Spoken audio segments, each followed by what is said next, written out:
تو ان کا پہلا سوال یہ تھا کہ کیا تم نے ایسا ہی کھانا سارے اسلامی لشکر کو کھلایا ہے اور ان کی مہمان نوازی کی ہے؟ انہوں نے کہا اتنا کھانا تو ہمیں میسر نہیں، لیکن ہم تیار کروا لیں گے۔ ابو عبید نے فرمایا ہمیں ایسے کھانے کی کوئی ضرورت نہیں ہے جسے صرف ہم کھائے اور ہمارا لشکر نہ کھائے۔ اب یہ جواب سن کر اہل فارس کے سردار اتنے خوفزدہ ہو گئے کہ وہ گئے اور انہوں نے جو ہے وہ دوبارہ پھر سے کھانا تیار کروایا اور پھر سے ابو عبید کے پاس آئے۔ اور تو ابو عبید نے ان سے کہا کیا تمہیں میں نے خبردار نہیں کیا تھا کہ میں وہ کھانا ہرگز نہیں کھاؤں گا جو تمام سپاہیوں کو نہیں ملے گا، جو میرے خلاف جو میرے ساتھ تمہارے خلاف جنگ میں شریک تھے؟ انہوں نے جواب دیا جناب والا، ہر سپاہی کو بہتر کھانا وافر مقدار میں اس کے گھر پہنچا دیا گیا ہے۔ سب سے پہلے کھانا تناول فرمانے سے پہلے حضرت ابو عبید نے جو ہے وہ اس بات کو میک شور کیا کہ کھانا ہر ایک کو پہنچ گیا ہو۔ اس کے بعد یہ کھانا قبول فرمایا، خود بھی کھایا اور ان لوگوں کو بھی بھیجا جو ان کے یہاں مہمان بنے ہوئے تھے۔ اب کیا ہوا، جیسے ہی یہ کھانا ان کے گھر گیا تو انہوں نے بھی یہ کھانا جو ہے وہ واپس بھیج دیا، اور ابو عبید نے پھر سے وہ کھانا جب ان کی طرف بھیجا تو یہ فرمایا یہ اجمیوں کا کھانا ہے اور وافر مقدار میں ہے، اسے کھا لو تاکہ تمہیں معلوم ہو سکے کہ تم آج تک کیا کھاتے رہے ہو اور یہ کتنا عمدہ کھانا ہے۔ اب یہ جو طریقہ کار تھا وہ اس بات کا ثبوت تھا کہ اگین اسلام میں جو فوقیت ہے وہ صرف تقوی کی بنیاد پہ ہے۔ کسی کو کسی پہ فوقیت حاصل نہیں ہے، کسی گورے کو کالے پہ، کسی عربی کو اجمی پہ، کسی پہ بھی کوئی فوقیت نہیں ہے، صرف فوقیت تقوی کی بنیاد پہ ہے، یا ایک ایسا سسٹم جو جنگ میں اسٹریٹجی کے طور پہ ہوتا ہے، اس میں کوئی اوپر ہے کوئی نیچے ہے، اور یہ بلند اخلاق جو تھا اس میں اس کا لوگوں کے دل پہ بہت گہرا اثر ہوا۔ اگلا مارکا اسی تسلسل میں جو ہوا وہ مارکہ بار السما تھا، یہ بھی 13 ہجری میں ہوا۔ مارکہ سقطیہ کے بعد جو ہے کسکر اور سقطیہ کے درمیان کے مقام پر ایک مقام ہے جسے بار السما کے نام سے جانا جاتا ہے، اور ہوا یہ کہ اہل فارس کی فوج پھر سے اسلامی فوج کے خلاف آئی۔ اب اہل فارس کے جو رائٹ ونگ تھا اس پر نرسی تھا، مطلب اس طریقے سے انہوں نے کام کیا ہوا تھا کہ اہل فارس کے رائٹ ونگ پہ 3 ونگز بنے ہوئے تھے، اس پہ نرسی تھا، لیفٹ ونگ پہ اور بیچ میں قلب جو مڈل ایریا ہوتا ہے اس میں 2 ماموزاد بھائی رستم کے موجود تھے، یعنی بندویا اور بیرویا۔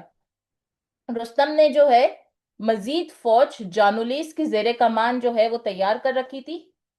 جیسے ہی حضرت ابو عبید کو یہ خبر ملی انہوں نے کیا کیا کہ جانولیس کے آنے سے پہلے ہی نرسی پہ حملہ کر لیا، اور ایک بار پھر نرسی جو ہے وہ یہاں سے فرار ہونے میں کامیاب ہو گیا۔ بعد میں حضرت ابو عبید نے مسنہ بن حارثہ کی زیر کمان بہت سارے دستے نہر کی طرف بھیجے، اور انہوں نے کیا کیا کہ یا تو صلح کے ذریعے، جزیہ کے ذریعے، یا شمشیر کے ذریعے وہ تمام علاقے جو ہے وہ نہ صرف فتح کیے بلکہ یا ان پہ جزیہ بھی لاگو کیا، اور ان سے بہت سارا مال غنیمت بھی ان کے ہاتھ لگا۔ مسلمانوں نے جابان کی مدد کے لیے آنے والے جو لوگ تھے، جو جانولیس کا لشکر تھا، اس کو بھی اس وقت شکست دی، اور جانولیس جو ہے بہت ہی بری حالت میں واپس مدائن پہنچا۔ اب اہل فارس کے پاس جو ایریا سب سے بڑا بچ گیا تھا وہ مدائن کا تھا، اور جیسے ہی یہ تمام کے تمام لشکر فتح حاصل کرتے گئے اور جیسے ہی اہل فارس کے سارے لشکر جو ہے وہ ہارتے گئے، شکست خوردہ ہوتے گئے، تو انہوں نے کیا کیا، مدائن کا رخ کیا ان کے تمام بڑے سپہ سالاروں نے، اور وہاں جا کے ایک میٹنگ کی، اور جیسے ہی میٹنگ کی